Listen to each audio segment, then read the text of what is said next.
நண்பர்கள் அனைவருக்கும் வணக்கம். இன்னைக்கு நாங்கள் பிச்சையான் வலசை ஏர்வாடி பக்கத்தில் இருக்கிற அந்த பிச்சையான் வலசை போட்டிங் ஸ்பாட்டுக்கு கிளம்பிட்டோம். ஃபேமிலியாக எல்லாருமே கிளம்பியாச்சு. லாஸ்ட் சண்டே போயிருந்தோம். காற்றோட வேகம் அதிகமாக இருக்கிறனால போட்டு போகலன்னு சொல்லிட்டாங்க. போகிற வழியில் மாயாகுளம் பக்கத்தில் பதனி விற்றுக்கிட்டு இருந்தாங்க. எல்லாருமே அங்கே வண்டியை ஸ்டாப் பண்ணிவிட்டு பதனி வாங்கி குடித்தோம். மாப்பிள்ளை மதுரையிலேருந்து கார் எடுத்துகிட்டு வந்துட்டாங்க. அவங்க ஃபேமிலி என் பிள்ளைய எல்லாருமே காரில் வந்தாங்க. எங்கள் அம்மாவும் காரில் வந்தாங்க. நானும் என் ஒய்ஃபும் ஒரு பைக்லேயும் என் தம்பியும் அப்பாவும் ஒரு பைக்லேயும் வந்தோம்.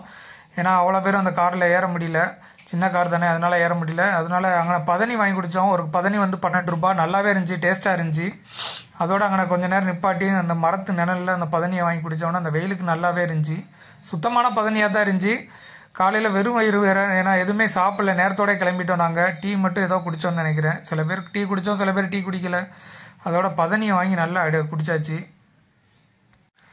வார இறுதி நாட்களில் இந்த மாதிரி ஃபேமிலியாக தனித்தனியாக எல்லாருமே தனித்தனி குடும்பமாக இருந்தாலும் இந்த மாதிரி ஃபேமிலியாக எல்லாருமே ஒரு இடத்துக்கு கிளம்பும் போது அது ஒரு கலகலப்பாகவே இருக்கும், நல்லா ஜாலியாகவும் இருக்கும், கமாண்டாகவும் இருக்கும். ஒருத்தருக்கு ஒரு ஜாலியாக பேசிக்கிடுவோம். ஸோ சூப்பராக இருந்துச்சு இந்த ட்ரிப்பு எங்களுக்கு.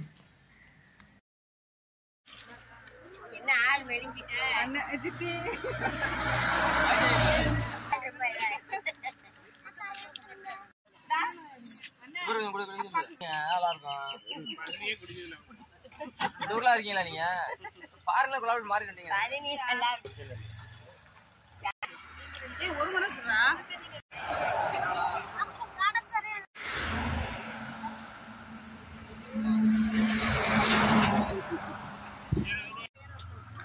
சரி, ஏறுங்க ஏறுங்க, வண்டியில் ஏறுங்க.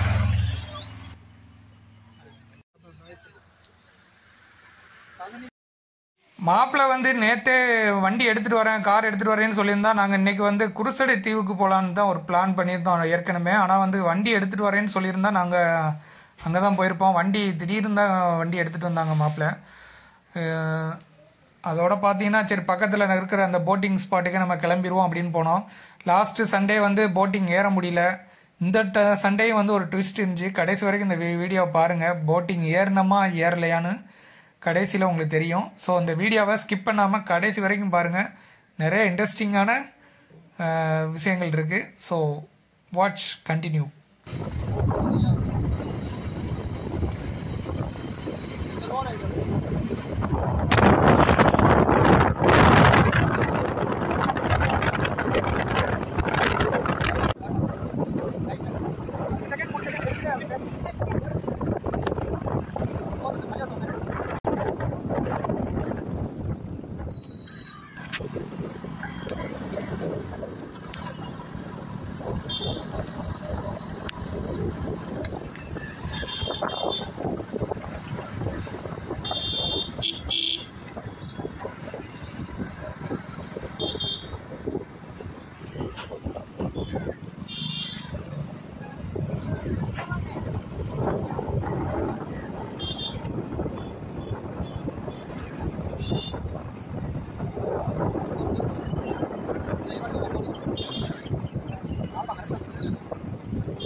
சரி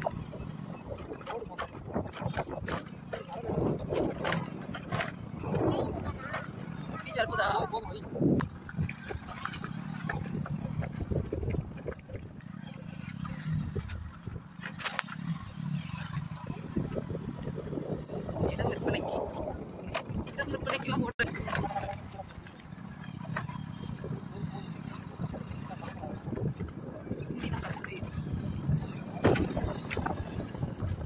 இது போட்டு வளர்த்துரு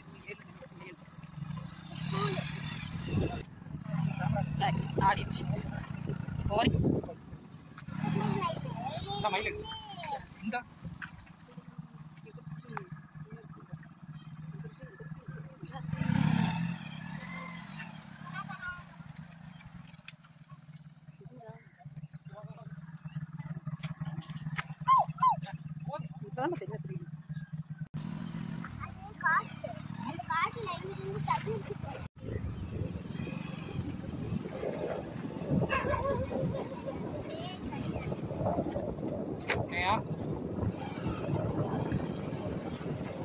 இவ்வளோ வண்டி கிடக்கு பார்க்கிங்.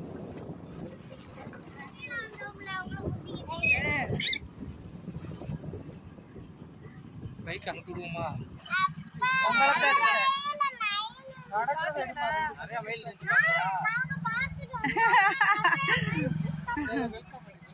எங்க இருக்கு? வெல்கம் டு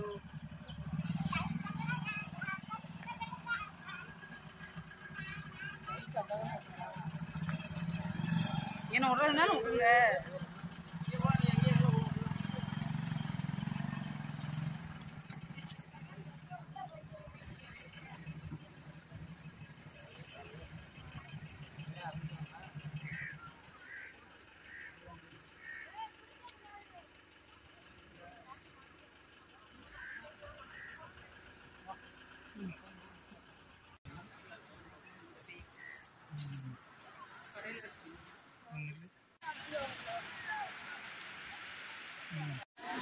ஏமா அப்படியே ஓடுற மாதிரி இருக்கு.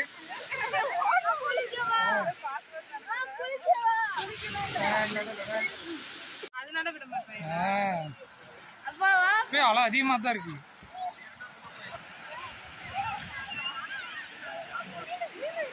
எங்க மீன் இல்ல செத்து போன மீனை மீன் கட்டி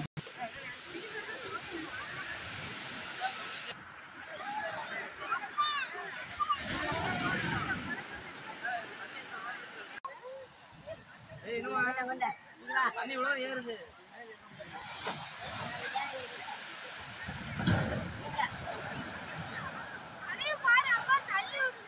சவுண்ட் பயங்கரமா இருக்கா? எல்லாம் சவுண்டு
பிடிச்சிருச்சா?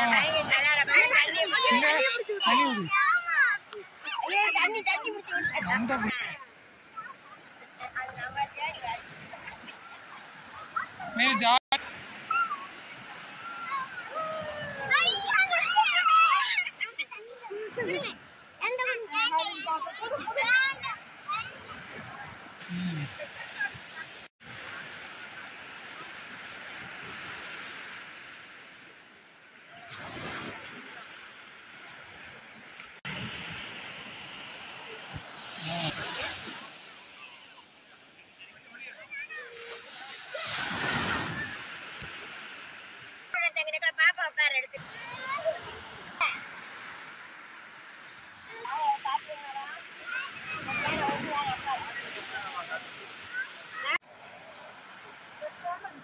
voting.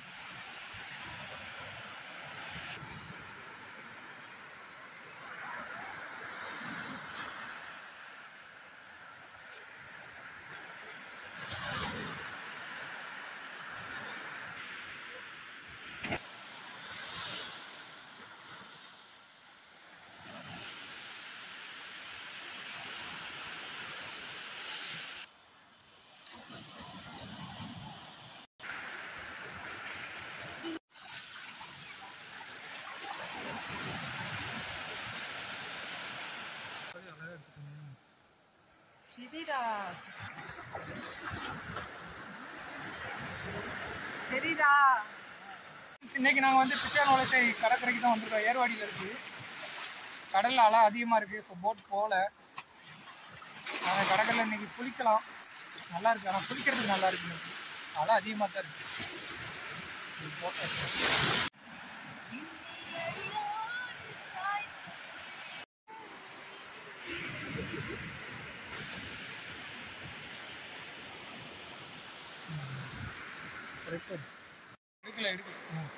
கடலோட அரிசிட்டு பாருங்க. கடலுக்குள்ள இருந்து ஒரு கல்லு. பவளப்பறை இது. பவளப்பறை அது. பவளப்பறை மாதிரி இருக்கு.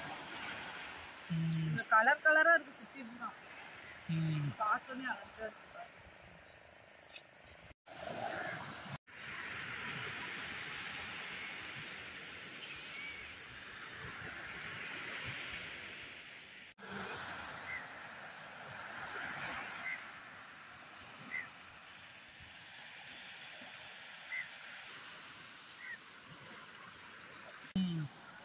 காற்றோட வேகம் கொஞ்சம் குறைஞ்சனால போட்டு ஸ்டார்ட் பண்ணிடலான்னு சொல்லிட்டாங்க. என் தங்கச்சியுமே வந்து ரொம்ப ஆசைப்பட்டாங்க போட்டிங் போகிறதுக்கு. அதனால தான் லாஸ்ட் டைமும் வந்துட்டு போட்டிங் வந்து காற்று அதிகமாக இருந்தனால போக முடியல. ஸோ இந்த தடவை போட் எடுக்க போகிறனால நம்ம போட்டிங் போயிடலான்னு சொல்லிட்டு நேம் எல்லாமே கொடுக்கறதுக்காண்டி நாங்கள் வெயிட் பண்ணிக்கிட்டு இருந்தோம். இப்போ கேளு.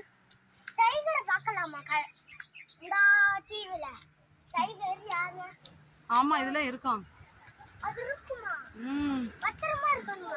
ஆமா நம்ம கவனமா இருக்கணும். வேற என்ன? நீ ஏன் தண்ணிக்குள்ள இறங்க பயப்படுற? எனக்கா இது எதுக்குன்னா கவின் ஒன்னு சொன்னியா? என்ன சொன்னியா? ரவுண்டா ஒன்னு இருக்குமா, அத அடிச்சிட்டு கை உள்ள விட்டா கடிச்சிரும். அதனால தான் பயப்படுறேன்.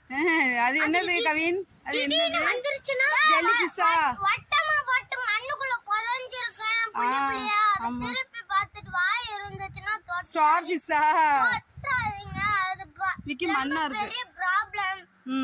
கைய உள்ளாக்க கொடுத்து என் தங்கச்சிக்கு வந்து இன்னைக்கு பிறந்த நாள் கூட. ஸோ அதை ஆசைப்பட்டபடி போட்டிங் ஏற்றிடுவோம்னு நினச்சோம். அதோட நேம் எல்லாமே நாங்கள் கொடுத்துட்டோம். மொத்தம் 9 பேர் நேம் எல்லாம் கொடுத்துட்டோம். கொடுத்துட்டு வந்ததுக்கப்புறம் என் தங்கச்சி வந்து ரொம்பவே ஆர்வமாக இருந்தாங்க. சரி நான் போயிடுவோன்னு சொல்லிட்டு ரொம்பவே ஆர்வமாக இருந்தாங்க. அப்புறம் என்ன சொன்னாங்கன்னா, கொஞ்ச நேரத்தில் தண்ணிலாம் கலங்கலாக இருக்குது. ஸோ வந்து பவளப்பாறைகள்லாம் பார்க்க முடியாது. காற்றும் கொஞ்சம் வேகம் கொஞ்சம் ஜாஸ்தியாக தான் இருக்குது. கொஞ்சம் இதாக தான் இருக்குது. அதனால் மணல் திட்டிலையுமே இறக்க முடியாதுன்னு சொல்லிட்டாங்க. என் தங்கச்சி வந்து அதுதான் ஆசைப்பட்டாங்க. ஏன்னா அந்த பவளப்பாறைகளை பார்க்கணும், அந்த மணல் திட்டிலையும் இறங்கணும்னு சொல்லி ஆசைப்பட்டாங்க. ஸோ அது வந்து இல்லைன்னு சொன்ன உடனேயே தங்கச்சி என்ன சொன்னாங்கன்னா, போட்டிங் வேணாம், நான் நெக்ஸ்ட் டைம் பார்த்துக்குருவோம் அப்படின்னு மாதிரி சொல்லிட்டாங்க.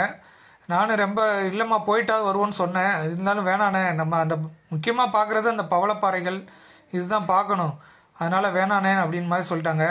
ஸோ அதோட அவங்ககிட்ட வந்து நான் கூப்பிட்டு சொல்லிட்டேன், சாரி சார், நேம்லாம் நான் இது பண்ணிக்கிறேன், நாங்கள் போகலை, ஏன்னா பவளப்பாறைகள் காட்டாதனால நாங்கள் போகல.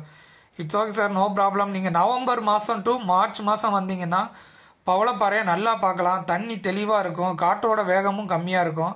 ஸோ நீங்கள் நல்லாவே பார்க்கலான்னு சொல்லிட்டு வரும்போது நீங்கள் காண்டாக்ட் பண்ணிட்டு வாங்கன்னு சொல்லி ஒரு காண்டாக்ட் டீட்டெயில்ஸு, அதில் உள்ள என்னென்ன டீட்டெயில்ஸ் எல்லாமே உள்ள ஒரு பேப்பர் துண்டு கொடுத்தாங்க. அதையும் வாங்கிட்டு அதோட நாங்கள் கிளம்பிட்டோம். ஒரு போட்டுக்கு வந்து 16 பேர் வரைக்கும் நம்ம கூட்டிகிட்டு போகிறாங்க. சின்ன பிள்ளைங்க கை குழந்தை இருந்தால் மடியில் வச்சுக்கலாம், அவங்களுக்கு வந்து இது கிடையாது. அது போக நம்ம போட்டிங்கில் தனியாக உட்காந்து சீட்டு வேணும்னா நம்ம டிக்கெட் எடுத்து தான் ஆகணும். ஸோ வர்றவங்க இதை தெரிஞ்சுக்கங்க.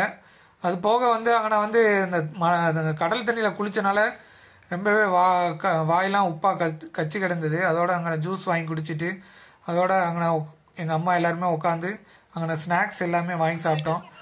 அதோட தான் டிஸ்கஷன் பண்ணோம், சரி போட்டிங் நெக்ஸ்ட் டைம் போவோம், அடுத்த முறை நம்ம வரும்போது நல்லா பவளப்பாறைகள் எல்லாம் பார்ப்போம் அப்படின்னு சொல்லிட்டு அங்கேருந்து நாங்கள் கிளம்ப ஆரம்பிச்சாச்சு. போட்டிங் போகிறதுக்கு ஒரு ஆளுக்கு வந்து 200 ரூபா. அந்த லைஃப் ஜாக்கெட் எல்லாமே கொடுத்துருவாங்க. அந்த பவளப்பாறை இருக்கிற ஏரியாவில் வந்து சுற்றி காட்டுவாங்க. மணல் திட்டும் இருக்குது. அது வந்து மணல் திட்டு வந்து காற்றோட வேகம் குறைஞ்சா தான் மணல் திட்டில் இறக்குவாங்க.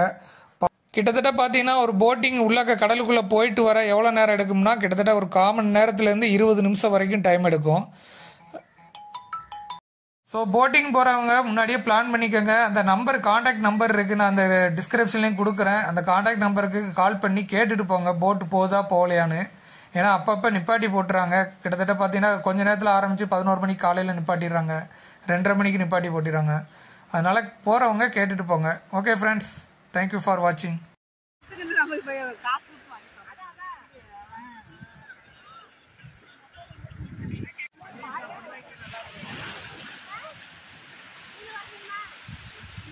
ஏறுங்க கிளம்புங்க, டைம் ஆச்சு.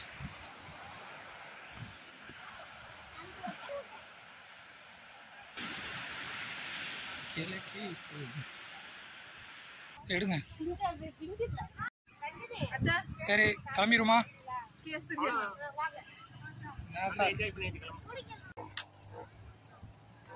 ஓகே பாய், டாடா சொல்லிடுங்க. கடல்ல புடிச்சது தலையில ஒரு மாதிரியா இருக்கு. அதே மாதிரி பார்த்தீங்கன்னா பைக்கு, காரு இதெல்லாம் வந்து பார்க் பண்ணுறதுக்கு வந்து நல்லாவே ஸ்பேஸ் இருக்குது. சூப்பராக நீட்டாகவும் மெயின்டைன் பண்ணுறாங்க. அதோட வந்து நாங்கள் வந்து அங்கே வந்து கேசரி இருந்துச்சு. என் தங்கச்சிக்கு இன்னைக்கு பர்த்டே. அந்த கேசரி காலையில் அம்மா கிண்டியிருந்தாங்க. அந்த கேசரியும் வந்து அங்கே சாப்பிட்டுட்டு கூல்ட்ரிங்க்ஸ் எல்லாம் குடிச்சிட்டு அதோட நாங்கள் வண்டியில் கிளம்பியாச்சு.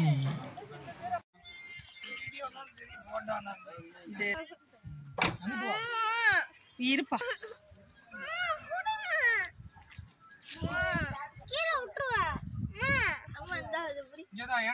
அப்பா ஓட்டு ஒரு தடவை. அப்பா ஓட்டுப்பா. உங்க அப்பா கார் ஓட்டினாலும் தானே. நான் ஓட்டி பாக்குறேன். அம்மா ஓடுதா? அதே நாங்க போயிட்டு வரோம். பாய் பாய். கவிதை வந்து